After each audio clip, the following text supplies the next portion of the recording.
Como a Igreja Católica construiu a civilização ocidental, de Thomas E. Woods Jr., Editora Quadrante. Capítulo 5, Parte 2.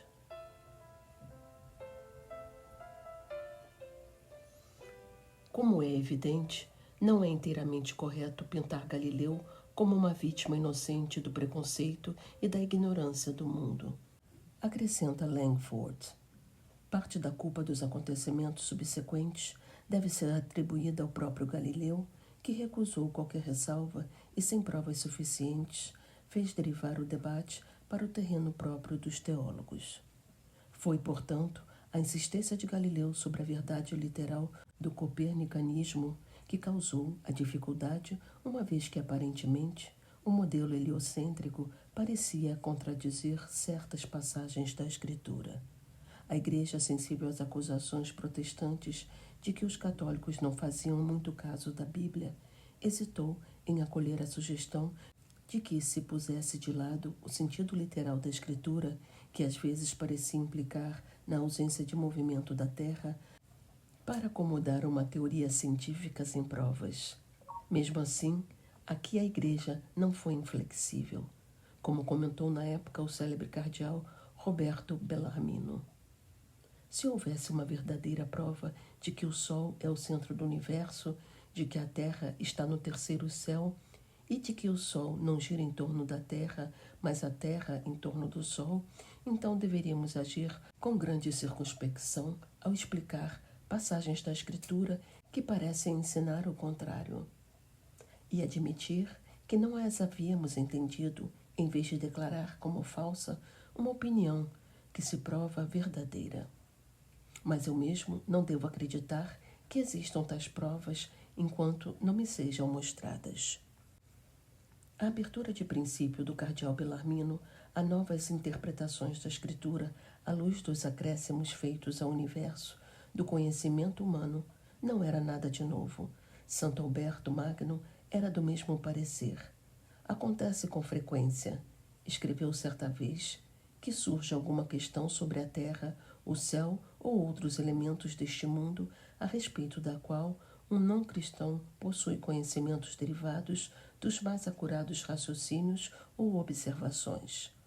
Neste caso, deve-se evitar cuidadosamente, porque seria muito desonroso e prejudicial para a fé, que um cristão, ao falar dessas matérias de acordo com o que pensa que dizem as Sagradas Escrituras, seja ouvido por um não crente a dizer tais tolices que esse não crente, percebendo que o outro está tão afastado da realidade como o leste o está do oeste, quase não conseguisse conter o riso.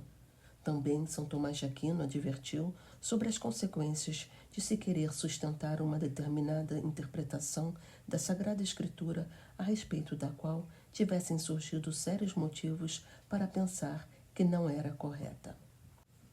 Primeiro, é preciso crer que a verdade da Escritura é inviolável. Segundo, quando há diferentes maneiras de explicar um texto da Escritura, nenhuma das interpretações particulares deve ser sustentada com tanta rigidez que, se argumentos convincentes mostrarem que é falsa, alguém ouse insistir em que, mesmo assim, esse ainda é o sentido correto do texto. Caso contrário, os não crentes desprezarão a Sagrada Escritura e o caminho da fé se fechará para eles. Em 1616, depois de ter ensinado pública e insistentemente a teoria copernicana, Galileu foi avisado pelas autoridades da Igreja de que devia parar de sustentá-la como verdade, embora fosse livre para apresentá-la como hipótese. Galileu concordou e prosseguiu com seus trabalhos.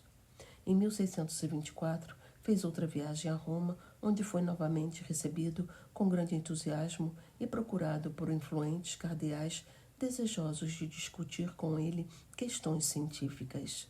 O Papa Urbano VIII deu-lhe muitos presentes valiosos e emitiu um breve de recomendação ao Grão-Duque da Toscana, em que o reconhecia como um homem cuja fama brilha no céu e se espalha por todo o mundo. Comentou com ele, em particular, que a Igreja não tinha declarado herético o copernicanismo e que nunca o faria.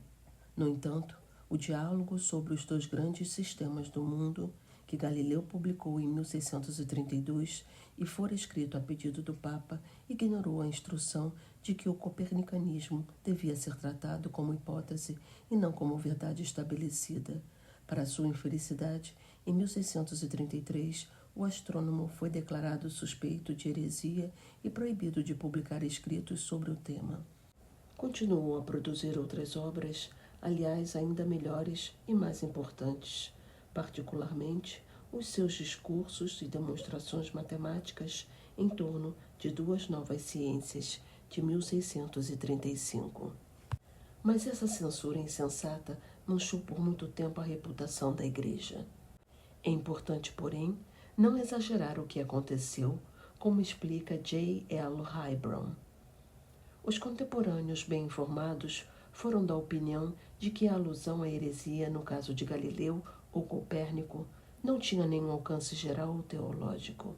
Em 1642, Gassendi observou que a decisão dos cardeais, embora importante para os fiéis, não teve a categoria de um artigo de fé. Em 1651, Riccioli afirmou que o heliocentrismo não era uma heresia. Em 1675, Mingoli declarou que as interpretações da Escritura só podem obrigar os católicos se forem aprovadas em um concílio geral. E em 1678, Baldigiani acrescentou que não havia ninguém que não soubesse disso.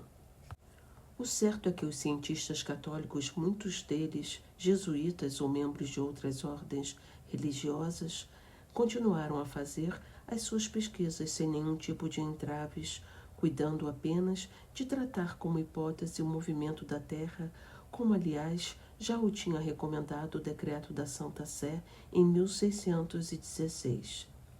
Um decreto de 1633, pouco posterior ao processo, excluiu das discussões acadêmicas qualquer menção ao movimento da Terra. No entanto, cientistas como o padre Rogério Boscovic continuaram a usar nas suas obras a ideia de uma Terra em movimento, e por isso os historiadores especulam que se tratava apenas de um reforço da censura original e era dirigido a Galileu Galilei pessoalmente, não aos cientistas católicos como um todo. De qualquer modo, a condenação de Galileu, mesmo que enquadrada no seu contexto, tão distante da colocação exagerada e sensacionalista da mídia, criou embaraços à Igreja e deu origem ao mito de que ela seria hostil à ciência.